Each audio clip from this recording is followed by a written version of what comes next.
Haleluya, damai sejahtera untuk kita semua. Hari ini saya ingin menyampaikan 3 pertanyaan Kristus kepada murid-muridnya pada waktu itu, pada zaman Alkitab ya. Dan mengapa sama yang penting? Karena 3 pertanyaan ini juga mestinya kita jawab kepada Kristus. Mesti kita berikan jawaban kepada Kristus mengenai pertanyaan-pertanyaan ini. Saya bagi dalam 3 video karena akan terlalu panjang ya. Di pertanyaan pertama, kita baca dari Yohanes pasal 1 ayat 35 sampai dengan 39. Yohanes pasal 1 ayat 35 sampai dengan 39. Pada keesokan harinya, Yohanes berdiri di situ pula dengan 2 orang muridnya. Dan ketika ia melihat Yesus lewat, ia berkata, "Lihatlah anak domba Allah." Kedua murid itu mendengar apa yang dikatakannya, lalu mereka pergi mengikuti Yesus. Tetapi Yesus menoleh ke belakang. Ia melihat bahwa mereka mengikut dia, lalu berkata kepada mereka, "Apakah yang kamu cari?" Kata mereka kepadanya, "Rabi," artinya guru, "di manakah engkau tinggal?" Ia berkata kepada mereka, "Marilah, dan kamu akan melihatnya." Mereka pun datang dan melihat di mana ia tinggal, dan hari itu mereka tinggal bersama-sama dengan dia. Waktu itu kira-kira pukul 4. Pertanyaan pertama yang Kristus ajukan kepada murid-muridnya, dan juga pertanyaan Tuhan ajukan kepada kita adalah, apakah yang kamu cari? Apakah yang kamu cari? Kalau di dalam bahasa aslinya, kalimat ini tidak kalau bahasa Inggris tidak tensesnya bukan presence.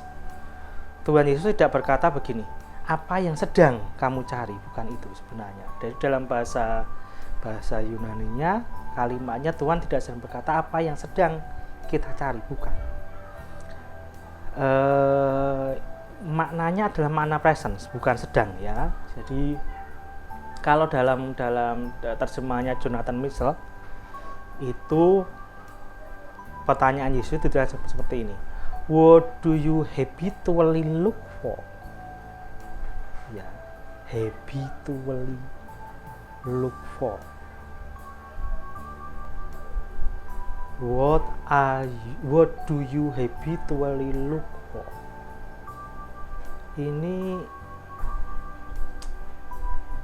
pertanyaannya jadi semacam ini, saudara-saudara. Apa yang biasanya kamu cari? Apa yang setiap saat kamu cari? Apa yang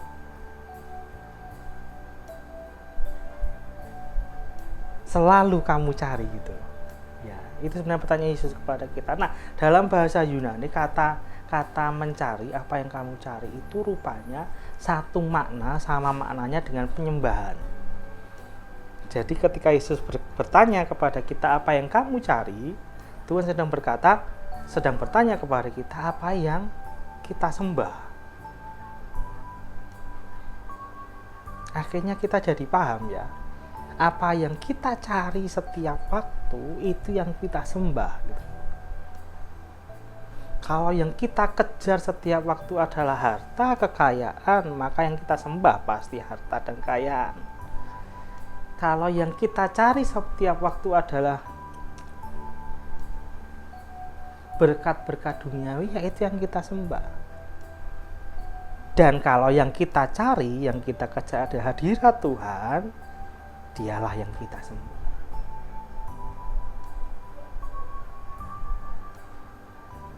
Itu mesti jadi pertanyaan yang kita jawab. Apa yang kita cari?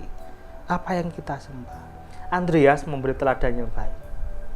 Andreas bertanya ketika Tuhan Yesus menjawab, apa yang kamu cari? Andreas menjawab, di mana engkau tinggal? Tinggal, Meno, saya pernah menyampaikan itu ya. Yang Andreas cari dan kawannya satu cari itu adalah tempat kehadiran Tuhan Yesus. Jadi kalau dalam tanggapan saya begini, Andreas sedang berkata seperti ini. Saya tidak minta engkau Tuhan hadir di hidupku, tetapi saya mau mau membawa hidup saya di tempat di mana Engkau hadir. Jadi bukan lagi menghadirkan Kristus dalam kehidupan kita, tetapi memastikan bahwa hidup kita selalu hadir, hidup kita ada di mana Kristus hadir. Pertanyaannya sama diajukan kepada kita. Apa yang sebenarnya kita cari? Saya harap kita memberikan jawaban yang tepat kepada Kristus untuk itu. Masih masa pandemi, saudara-saudara, jangan lupa pakai masker, sering-sering cuci tangan dengan sabun, jangan lupa menjaga jarak. Kalau harus dalam ruangan, ya ingat durasi, ingat ventilasi, ingat jaraknya. Tuhan Yesus memberkati kita semua.